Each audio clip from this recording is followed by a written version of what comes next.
Good morning, Yankees fans. It is an off day. The Yankees are coming off of a terrible road trip. They're off to a pretty bad start, 5-7. I'm up early because I got my COVID vaccine yesterday and it just wiped me out. So I went to bed at about 8 p.m. and I slept really well. So I'm up bright and early and ready to go and ready to rant. You've seen the statistics that the Yankees tend to get off to bad starts over the last few years. I can't explain it. They got off to a pretty good start last year, 7-2, but most years they start off about 500. 2019, they were 5-8, so they tend to kind of stumble out of the gate, and I don't have a reason for it other than maybe they're a home run hitting team, and sometimes home runs can be hard to come by early in the season until the weather begins to warm up. We did see Aaron Judge hit 2 long balls yesterday. Good to see him going a little bit. But the Yankees really need to get it going pretty quickly. I get that it's a long season, but a slow start can sink you. You can't win the World Series in April, but you can lose it. You can put yourself in a really bad position to be fighting an uphill battle all year long. And I fear every time that the Yankees get off to a slow start that that's what's going to happen. Now, the season will probably just kind of roll into May and June, and the Yankees will catch fire, and we'll all forget about this slow start. But still, in the moment, it's really tough. I think one of the reasons that it's particularly tough this year is because we really don't know what we're going to get out of the pitching. If the Yankees got off to a slow start at the end of the 90s and we still had David Cone and David Wells and Andy Pettitte and Roger Clemens, you would think, well, these guys will get it together eventually. But Corey Kluber coming back off of such a long layoff, and Jameson Taillon coming back from 2 Tommy John surgeries, Domingo Germán, he's had trouble with the long ball even before his suspension.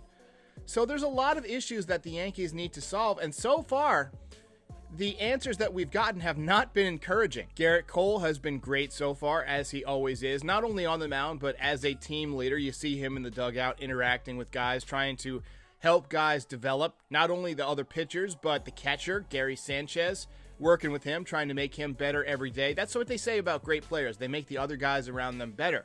Corey Kluber is a guy who traditionally gets off to slow starts. They mentioned that on the broadcast yesterday. But as you get older, the questions begin to creep in. Is it just a slow start? Or is he finally beginning to make that decline that every single pitcher makes?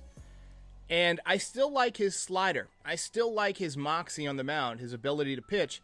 You see him getting ground balls when he needs them, when he gets a guy on base. Unfortunately, the Yankees' defense has been so bad that it really hasn't helped him.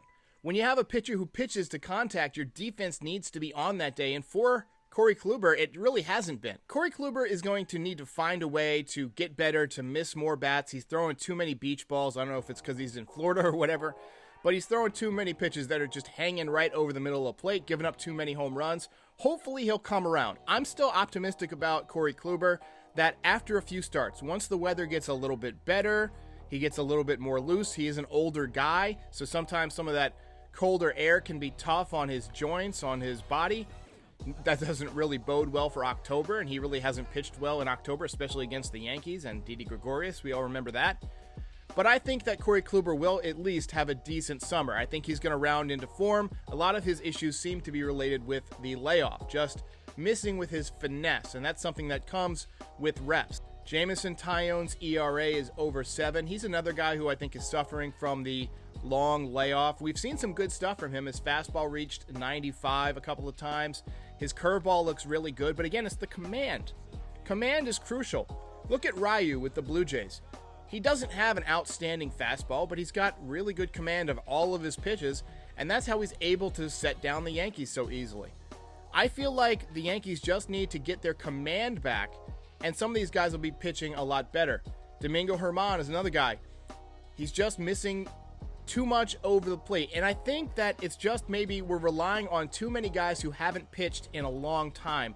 I honestly feel like maybe just getting somebody in that rotation who pitched last year, maybe pitched effectively last year, would have been a better move, because we got too many guys trying to focus on putting it back together at the same time, and that creates pressure on those guys each time that you go out there and struggle, and it sinks the Yankees further and further into a hole.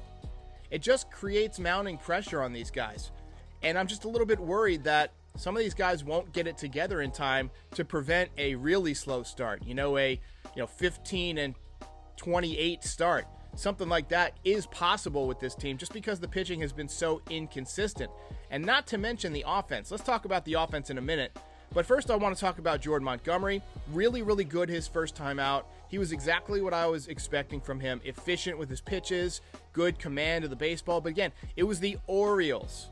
He struggled against the Rays. He did have enough, moxie to get through the start, even though he didn't have his best stuff. And that's a sign of a good pitcher. I guess we'll see this weekend what he does against the Rays at home. Hopefully he has a better start at home, feeling more comfortable on that mound than in the Trop, which is just a disgusting place to play baseball.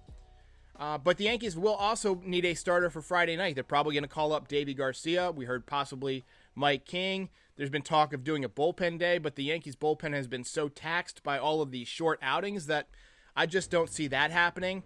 I hope they give a start to Deivi Garcia, and I like his ability to just go out there and put everything aside. He hasn't been on the team that's been struggling. He's just going out there trying to make a good first impression this year, and I think he's going to have a good start if you give him the ball. To me, the more worrisome thing is the offense. This is a home run hitting team, and they're just not hitting that many home runs aside from Aaron Judge and Kyle Higashioka. Gary Sanchez has a couple, but hasn't hit one since the second game of the season. We haven't seen much out of Giancarlo Stanton. He did run into that grand slam, but for the most part, he's been hitting the ball low and on the ground. The Yankees are hitting a lot of double plays. They're hitting a lot of weak pop-ups. At some point, you can't chalk it up to just timing because your timing comes around after 5 or 6 games. The Yankees have played 12 games. They should have their timing down, but they just look awful at the plate.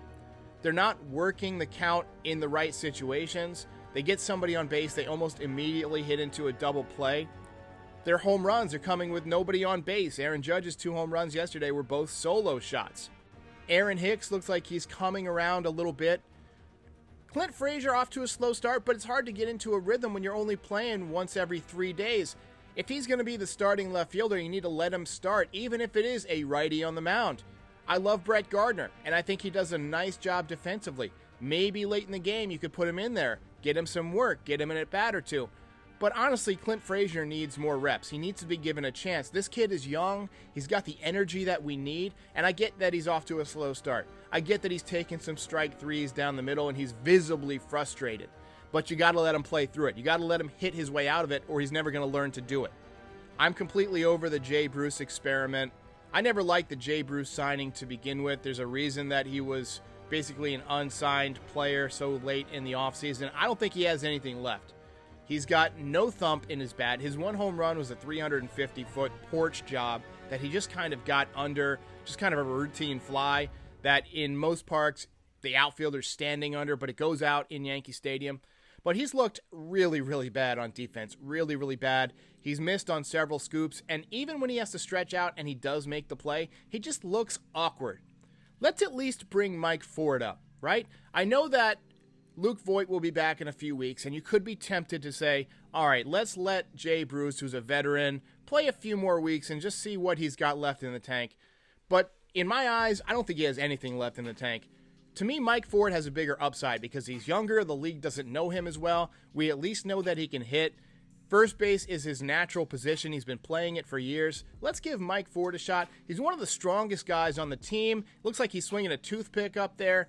And he can hit just as well as Jay Bruce, in my opinion. He can definitely hit for as much power. We've seen it. I want to give Mike Ford a shot.